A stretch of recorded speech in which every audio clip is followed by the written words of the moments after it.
Hello there, greetings everybody. I want to welcome you all here to the Prog Monster on this Sunday evening. My name is Murph and I am the host of this show. So we're here to do an episode of new Prog albums. Now I will make one small correction. I, for some reason, thought I had done the Legacy Pilots Camera Obscura 1 and that I was going to do number 2 tonight, but I actually haven't done number 1. So we're going to do number 1 tonight. And we'll do number 2 next week. Makes more sense, right? So these albums were both released on May the 1st. I'm not sure the length of this one because I have the other one written down by accident. So I think they're probably roughly the same length. I may figure it out and tell you by the end of the episode. Frank Us is the producer of the album. Probably of both albums, actually. So the band that plays in Volume 1 is basically Frank Us, keyboards, guitars, all tracks and vocals on all tracks, and vocals on number 4. Todd Zuckerman, drums on tracks 1 to 6. Marco Miniman on drums on tracks 7 and 8. Lars Slovak, bass on tracks 1, 2, 3, 5, and 8. Pete Treves, sorry, I can never get that name right. Bass on track number 7. Jake Livgren on vocals on track number 1. Jake being the nephew of Terry Livgren. Finally, George on bass on track number 6. Vocals on tracks number 6 and 7. Seth Hankerson, guitar solo on track 6, 7, and 8. Steve Morris, guitar solo on track number 1. John Mitchell on vocals on track number 8. And Liza, on vocals on track number 4. So there are a total of 8 tracks here. Sorry, I got a little bit of a husky feel in my voice here. Overall, I find this album to be, it's very much a prog album for sure. It's got kind of some symphonic sounds to it throughout. I hear a Marillion Stixy kind of combo here. I also hear quite a bit of Yesy feel to this album. But they also have their own sound too. It's not just other bands are playing. There's little bits of other bands too. But those are the main ones for me.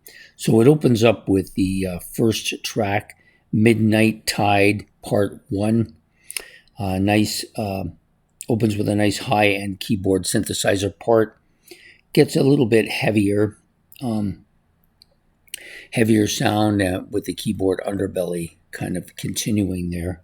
You got vocals, which are kind of a mid-range, smooth, but very good. I think they're pretty good.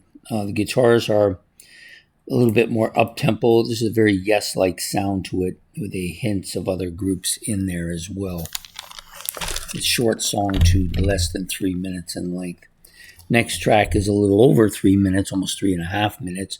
Midnight Tide Part 2. Some more keyboard synthesizer opening going on here. Pretty dominant keyboard track overall, I think. Some complex drum fills going on here too, and quite a bit of synthesizer noises and there's a little bit of a keyboard solo towards the end. This is a total instrumental, this track. Next is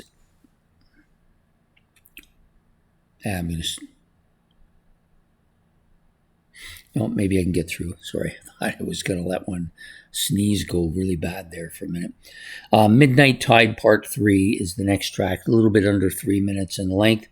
Nice piano intro with some percussion stuff going on there. The vocals are clear, kind of mid to high range, and some multi-vocal parts too, with almost a I would say like a chorus type thing going on here. This is the Midnight Tide Part 3 reprise. Next song up is called My Anchor. This one is a kind of a synthesizer intro with some spacey feel to it. Female mid-range vocals, very clear here. Synthesizers, adding some atmosphere to the back of her vocals there. It's got a nice soft percussion and keyboard part too, a nice piano part with some percussion and guitar, so they change up a little bit there. And then the male voice joins in, is a little bit more mid-ranged in sound. So those are the beginning tracks, pretty much. The remaining 5 tracks, the remaining 4 tracks are a little bit longer in length, going like 6 minutes plus for most of them. Actually, 4 minutes plus for most of them. These are the better songs on the album too. I think the back half of this album's, to me, quite a bit stronger. Seems to me that the longer their songs are, the better they are. So the first of those tracks is one that's just under 7 minutes, Cloud City. It's got a female vocal narrative to open up, and then some synthesizer percussion support. And then you have a kind of slow melodic sound with the piano in there, and you get bits, and it gets a bit heavier as the drums pick up and the guitar joins in, so you get a little bit more backbone to the song. And some very nice Yes-like sounds throughout this track. This is one of the more Yes-sounding tracks on the album, Cloud City. Actually, it's probably my favorite track on this album. Next up is the Fleeting Echo. This is the longest track, just over 10 minutes. A slow melodic song with some synthesizer drum parts and key parts in here. It sounds like a twin vocal, but it might be the same person doing 2 different vocal sounds to it. Very similar, clear mid-range. One voice is a little bit subtler, a little bit more husky than the other one, so I don't know if that's the same person doing both. I think it is.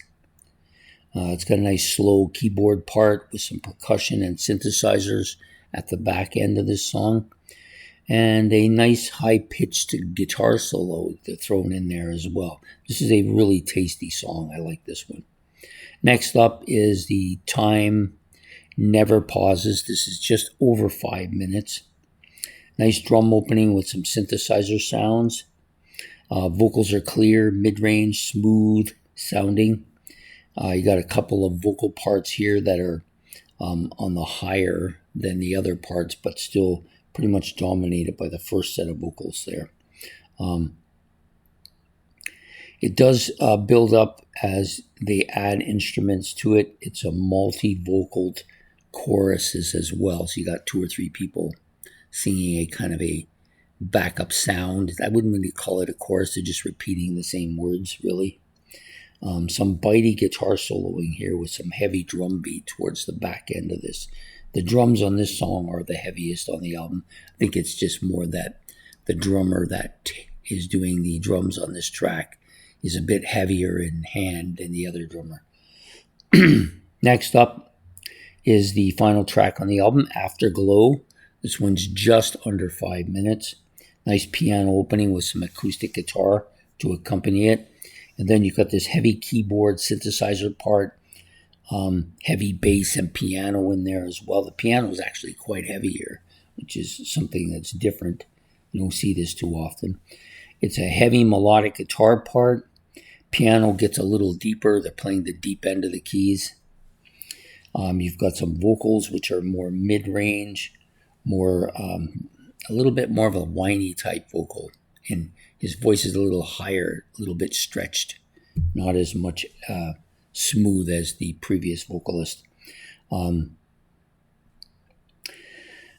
song does drift a little bit into a little bit of a more low ebb part before it kind of comes back a little bit to a kind of really bitey guitar solo, a second one.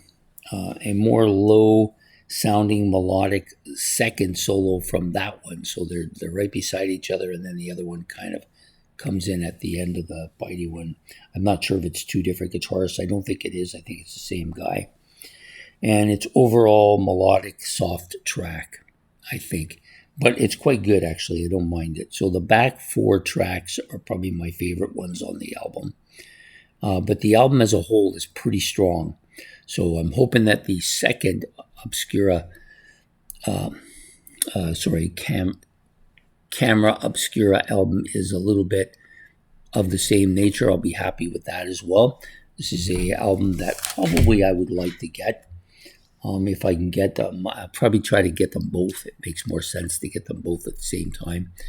I'm not sure when that's going to happen, but I highly recommend the album. I think it's good. So please hit the like and subscribe. If you want to make any comments about this album or about the band in general, I know the band's been around for a bit. They've most of the people on this are familiar to me from different bands, and you know, this is a common thing nowadays too. People from all different bands trying to mix together and doing their own stuff together and calling themselves something different. It's very common. I don't know if that it was as common in the time I was growing up, but there was some of that in the 60s, maybe not as much in the 70s, but definitely a lot of it now. Anyways, that's the album for tonight. Legacy Pirates, their Camera Obscura #1, the second album I will do next week. So I hope you've enjoyed this. Please have yourself a good evening, and we will see you all tomorrow. Take care and goodbye.